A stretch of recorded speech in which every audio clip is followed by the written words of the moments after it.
হেৰি আছিলে কি কয় আপোনাৰ চেণ্ডেল আছিলে জোতা আছিলে সম্পূৰ্ণ জোতা চেণ্ডেল কাপোৰ কানি কমপ্লিটলি শেষ আন্দাডাল কমপ্লিটলি শেষ তেখেতসকলৰ আনকি ওপৰত ওলমাই থোৱা এই হেঙাৰত দি থোৱা যিখিনি কাপোৰ সেইখিনি কমপ্লিটলি শেষ গতিকে নিম্ন মধ্যবিত্ত পৰিয়াল এটাৰ কাৰণে এইটো হ'ল এটা ডাঙৰ সম্পত্তি আপোনালোকৰ কাৰণে এইটো 20,000 বা 10,000 টকাৰ কাৰবাৰ আমাৰ কাৰণে এইটো এটা জীৱনৰ অংশ এইটো ভাগি যোৱা মানে মুখ্যমন্ত্ৰী ডাঙৰীয়া আমাৰ জীৱনৰ আটাইতকৈ ডাঙৰ প্ৰপাৰ্টিটো ভাগি গ'ল কোনদিনা কেতিয়া মানুহে ভাত ৰান্ধিব পাৰিব আপুনি নিজে কওক এতিয়া বান্দাটা আমি বনাই খাই আছো এতিয়া বাৰান্দাতে আপোনাৰ নামটো কি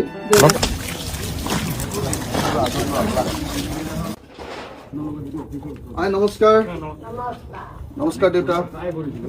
মই অখিল গগৈ চিনি পাইছে নে নাই পাইছে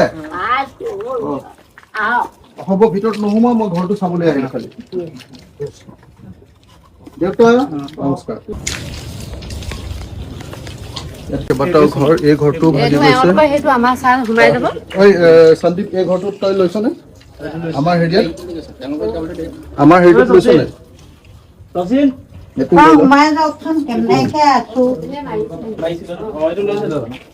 তো এইটো এটা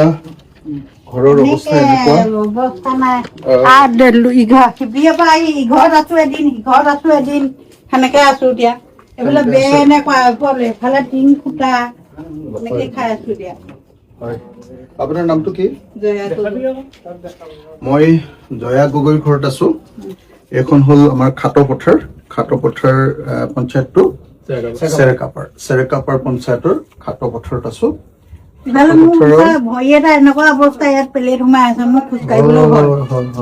তো আপুনি যদি চাই গোটেই ঘৰখনৰ অৱস্থাটো আপোনালোকে চাওক মানে ভাইটিয়ে এইটো ফুটাই এবাৰ মাত্ৰ ইয়াৰ ভালকে ভিজুৱেলাইজ কোনোবাই কৰি দিব পাৰে ধুনীয়াকে গোটেই বস্তুটো ক্লজলি লাহে লাহে আৰু দূৰৰ পৰা দুইটা বস্তু যদি একেলগতে কৰি দিব পাৰে তেতিয়াহ'লে মানুহে বুজি উঠিব যে অসমীয়া মানুহৰ ঘৰ এটা আজি কি পৰ্যায়ত আছে তো এখন আমাৰ পানীচাং হয় এই পানীচাংখনৰ বাহিৰে আন সকলোবিলাক বৰবাদ হৈ গ'ল আপোনালোকে দেখিছে নিশ্চয় ইয়াৰ গোটেই ঘৰ দুৱাৰ মানে এই ঘৰখনত এতিয়া মানুহ থাকিব ক'ত আপোনালোকে নিজে ভাবে জয়া বাইদেউ ন আপোনাৰ নাম জয়া বাইদেউ এই বিচনাখন যি ধৰণে ভাগি গৈছে ইয়াৰ আলমাৰিটো যেনেকে ভাগি গ'ল এটা কথা ক'ব খোজো আমাৰ একেবাৰে দুখীয়া মানুহ বা একেবাৰে নিম্ন মধ্যবিত্ত পৰিয়াল এটাৰ কাৰণে এইটো হ'ল এটা ডাঙৰ সম্পত্তি আপোনালোকৰ কাৰণে এইটো 20,000 বা 10,000 টকাৰ কাৰবাৰ আমাৰ কাৰণে এইটো এটা জীৱনৰ অংশ এইটো ভাগি যোৱা মানে মুখ্যমন্ত্ৰী ডাঙৰীয়া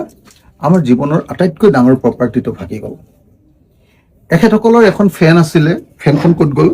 সেই ফেনখনো পুৰা ভাগি গ'ল উঠি গ'ল ফেনখনো ভাগি গুচি গ'ল তো আজি বিচনাখন আছিলে বিচনাখন কমপ্লিটলি ভাগি শেষ হৈ গ'ল আপোনালোকে নিজে চাওক ইয়াৰ পুৰা ভিজুৱেলাইজেশ্যনটো হ'ব লাগে খালি কি ধৰণে শেষ হৈ গৈছে আজি ঘৰখন চাওক ঘৰখন পুৰা কমপ্লিটলি ভাগি গৈছে তাৰ বেৰখন আঁতৰি গৈছে বহিবলৈ ঠাই নাই শুবলৈ ঠাই নাই মানুহ থাকিবৰ কাৰণে কোনো ব্যৱস্থাও নাই তো এনেকুৱা পৰিস্থিতিত এই ঘৰখনৰ মানুহক যদি মাত্ৰ কেইটামান পইচা দিয়ে তেতিয়াহ'লে ঘৰখনৰ বস্তুকেইটাই কিনি ল'ব নে তেখেতসকলে ঘৰখন বনাই ল'ব তো এই পৰিৱেশটো গোটেই চোতালৰ পৰা ঘৰখনলৈকে এই পৰিৱেশটো ঠিক কৰিবৰ কাৰণে লাখ টকা লাগিব পৰহি আহিছে ন ইয়াতে ভাত বনাই খাইছে আমাৰ লক্ষ্মীনগৰত আছিলে ন লক্ষ্মীনগৰ স্কুল এয়া আপোনালোকে চাওক এটা ঘৰ এইটো মানুহে দিয়া বস্তু ন মানুহে দিছে তো নিজে কিনি আনিছো খাবলৈ এতিয়া নাই নহয় আমাক কেনেকে হেৰি চলিব ঠিকে আছে এতিয়া আপোনালোকে নিজে ঘৰখন চাওক এইখন হ'ল এখেতসকলৰ ঘৰ আজিৰ দিনটোত মানুহে দিয়া পানীৰ বটল কেইটামান মানুহে দিয়া দালি কেইটামান গৰু দানা কেইটামান এনেকে মানুহে দিয়া বস্তু কেইটামানে নিজৰ ঘৰখন এতিয়া ৰাখি থৈছে এই ঘৰখন কমপ্লিটলি এই বিচনাখন আপোনালোকে চাওক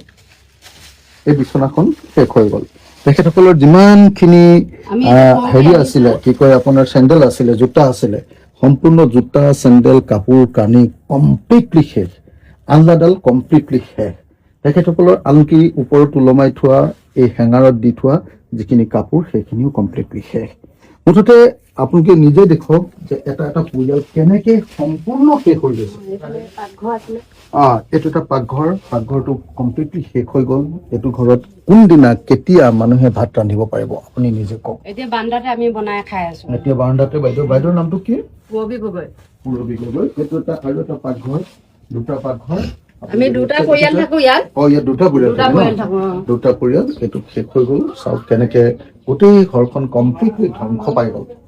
একদম ওপৰলৈকে পুৰা শেষ হৈ গ'ল আজি আপোনালোকে সেইখিনি নিশ্চয় দেখিছে তো মই আপোনালোকক সেইখিনি দেখুৱাবৰ কাৰণে আহিলো কেনেকে এতিয়া ৰিলিফৰ সামগ্ৰীৰে এই পৰিয়ালটোৱে যেনে তেনে জীয়াই আছে ৰিলিফৰ সামগ্ৰী মানে ৰাইজে দিয়া বস্তু চৰকাৰে দিয়া বস্তু নহয় ৰাইজে দিয়া বস্তু বাইদেউৰ নামটো কি কৈছিলে পুৰবী গগৈ মই পুৰবী বাইদেউ ঘৰত আছো এইখনৰ নাম খাটপথাৰ আমাৰ দৰিকাপাৰ পঞ্চায়তৰ চেৰেকাপাৰ পঞ্চায়তৰ এটা ঘৰ যাৰ ঘৰৰ অৱস্থা আজি এই অৱস্থাত আছে এতিয়া কোনোবা NGOয়ে তেখেতসকলক এখন বিচনা দিছিলে আৰু সেই বিচনাখনৰ ওপৰত ভিত্তি কৰি এতিয়া ঘৰখন মানুহ এটা শুব পৰা হৈছে তাৰ বাহিৰে আৰু একো নাই ঘৰখন